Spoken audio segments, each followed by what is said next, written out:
Terima kasih sudah mampir di channel Andri ADJ. Sebelum atau sesudah mendengar kisah ini, silahkan bantu subscribe dulu, like, and comment, dan silahkan Anda simak sampai habis, jangan skip, karena cerita ini sangat bermanfaat untuk pengetahuan.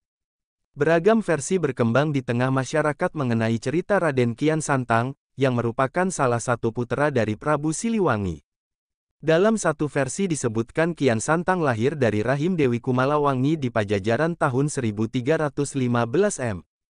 Dia adalah seorang pemuda yang sangat cakap, tidaklah heran jika pada usianya yang masih muda Kian Santang diangkat menjadi Dalem Bogor kedua. Konon, Raden Kian Santang juga sakti mandraguna. Tubuhnya kebal, tak bisa dilukai senjata jenis apapun. Auranya memancarkan wibawa seorang ksatria, dan sorot matanya menggetarkan hati lawan. Diriwayatkan, Prabu Kian Santang telah menjelajahi seluruh tanah Pasundan. Tapi, seumur hidupnya dia belum pernah bertemu dengan orang yang mampu melukai tubuhnya. Padahal pemuda ini ingin sekali melihat darahnya sendiri. Maka pada suatu hari, dia memohon kepada ayahnya agar dicarikan lawan yang hebat. Untuk memenuhi permintaan putranya, Prabu Siliwangi mengumpulkan para ahli nujum. Dia meminta bantuan pada mereka untuk menunjukkan siapa dan di mana orang sakti yang mampu mengalahkan putranya.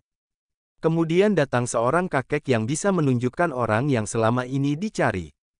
Menurut kakek tersebut, orang gagah yang bisa mengalahkan Raden Kian Santang ada di Tanah Suci Mekah, namanya Sayyidina Ali.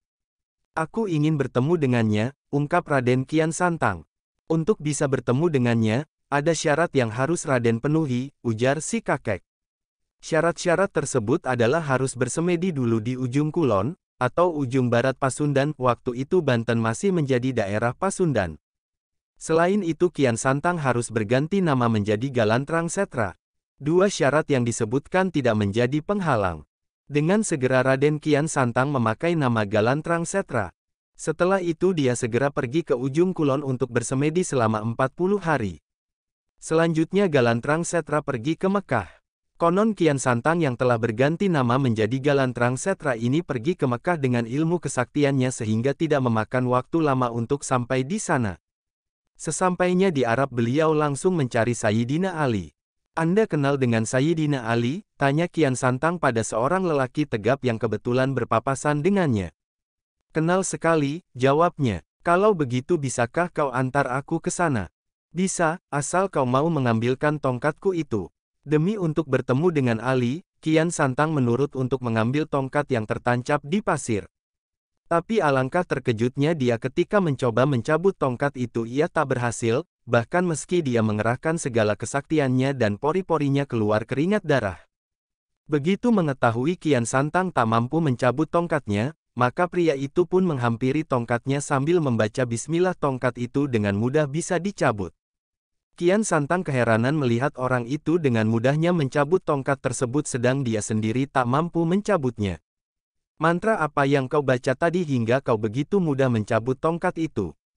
Bisakah kau mengajarkan mantra itu kepadaku? Tidak bisa, karena kau bukan orang Islam. Ketika dia terbengong dengan jawaban pria itu, seorang yang kebetulan lewat di depan mereka menyapa. Assalamualaikum Sayyidina Ali. Mendengar sapaan itulah kini dia tahu bahwa Sayyidina Ali yang dia cari adalah orang yang sedari tadi bersamanya. Begitu menyadari ini maka keinginan Kian Santang untuk mengadu kesaktian musnah seketika. Bagaimana mungkin aku mampu mengalahkannya sedang mengangkat tongkatnya pun aku tak mampu, pikirnya. Singkat cerita akhirnya Kian Santang masuk agama Islam. Dan setelah beberapa bulan belajar agama Islam dia berniat untuk kembali ke Pajajaran guna membujuk ayahnya untuk juga ikut memeluk agama Islam. Sesampainya di Pajajaran, dia segera menghadap ayahandanya.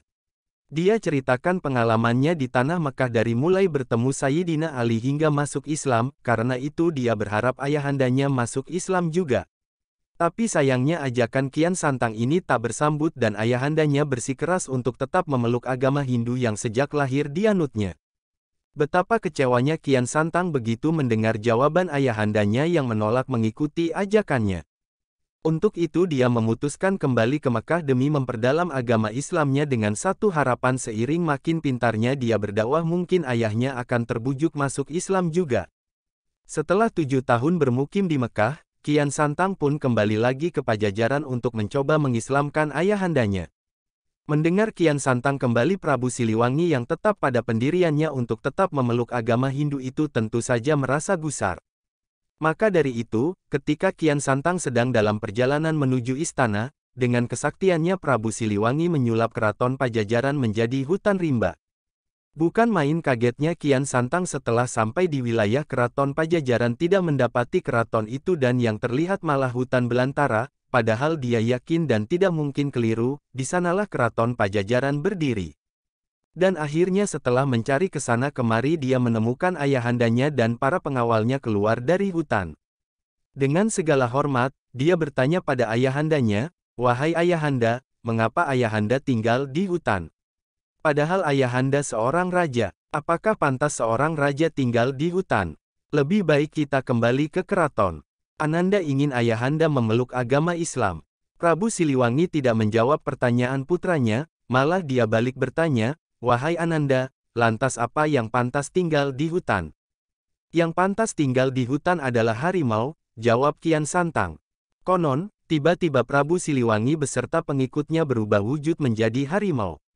Kian Santang menyesali dirinya telah mengucapkan kata harimau hingga ayahanda dan pengikutnya berubah wujud menjadi harimau. Maka dari itu, meski telah berubah menjadi harimau, namun Kian Santang masih saja terus membujuk mereka untuk memeluk agama Islam. Namun rupanya harimau-harimau itu tidak mau menghiraukan ajakannya.